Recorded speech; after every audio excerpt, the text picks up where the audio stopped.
అడుక్కోవడానికి కూడా అపాయింట్మెంట్ ఇవ్వలేదు మోదీ. హక్కుల్ని పోరాడి సాధించుకోవాలంటారు. మావాడు మా ప్రభుత్వం అంటూ భుజాల మీద ఎక్కించుకున్న మోదీని తెలుగుదేశం ఇవాళ ఏమని పిలుస్తుంది, ఏమనుకుంటోంది? బయటకు కూడా చెప్పుకోలేని పరిస్థితి. పోలీస్ దెబ్బల్లా అవి కనిపించవు. ఆ మాటకొస్తే ఇటు తెలంగాణకు సైతం అదే బాధ. బడ్జెట్లో మన ప్రస్తావన లేదు. 1-2 విద్యా సంస్థలకు సెంటర్లకు ఇచ్చిన సొమ్ములు వాటి కాంపౌండ్ గోడలు కట్టుకోవడానికి కూడా సరిపోవన్నది వేరే విషయం. చంద్రబాబు మిత్ర ప్రభుత్వం ఈ 4 బడ్జెట్లో చేసిన మోసానికి ఇవాళిక్కడ జవాబులు లేవు. అసలు సంవత్సరంన్నర నుంచి బాబుకు మోదీ అపాయింట్మెంటే లేదంటే అది తెలుగోడికి జరిగిపోయిన ఘోర పరాభవం కాక ఇంకేంటి? తెలుగోడి ఆత్మ గౌరవాల్ని కాపాడాల్సిన ఆనాటి ఎన్టీఆర్ను ఇవాళ ఎక్కడి నుంచి తీసుకొద్దాం?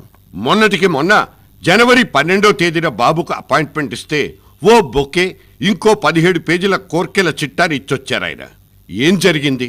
తీరా ఇవాళ బడ్జెట్లో దాని రిజల్ట్స్ చూస్తే ఆయనకొచ్చిన కోపం నశాళానికి అంటుండాలి. కానీ పైకి చెప్పుకోలేని పోలీస్ దెబ్బల్లాంటివవి. నాకు అభివృద్ధి కావాలి, మీకు రాజకీయాలు కావాలంటూ తరచూ మీడియాని విసుక్కునే బాబుకు ఇవాళ రాజకీయమే జరిగిపోతుందంటూ వేరే ఎవరైనా ప్రత్యేకంగా చెప్పాలా? అటువైపు జగన్, ఇంకోవైపు మోదీ, పైగా ముంచుకొస్తున్న ఎన్నికలు. అటూ ఇటూ చూసి వాళ్ళిద్దరూ ఏకమైపోతే అప్పుడేమవ్వాలి? ఇవన్నీ పాలిటిక్సే. పొడి చేస్తారు, పీకేస్తాడనుకున్న వాళ్ళు చెంబుడు నీళ్లు, ముంతెడు మట్టి చేతికిచ్చి చేతులు దులిపేసుకుంటే ఇవాళ ఏం చేస్తున్నారు? ఆ పాత ఫోటోల ఆల్బం తిరిగేసి జ్ఞాపకాల్ని దులుపుకోవాలి, అంతేగా. మిగతా విషయాల మాటలు ఎలా ఉన్నా కేసీఆర్ కనీసం ఖబర్దార్ అంటూ నోరైనా కదిలిస్తారు. కానీ బాబా పని చేయగలరన్న నమ్మకాలు పోతున్నాయి ఇక్కడ. ఏవి విభజన నాటి హామీల అమలు ఎక్కడికి పోయాయి?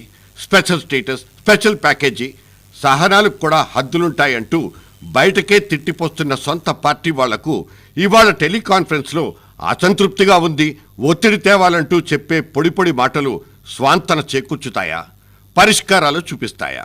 ఇక ఇక్కడున్న బీజేపీ నాయకులతో రేపా షేర్షా పెట్టుకుంటున్న మీటింగ్లో వాళ్ళెవరైనా కనీసం నోరెత్తి మా రాష్ట్రాలకు ఏదైనా చేసి పెట్టండి అంటూ అడుగుతారా?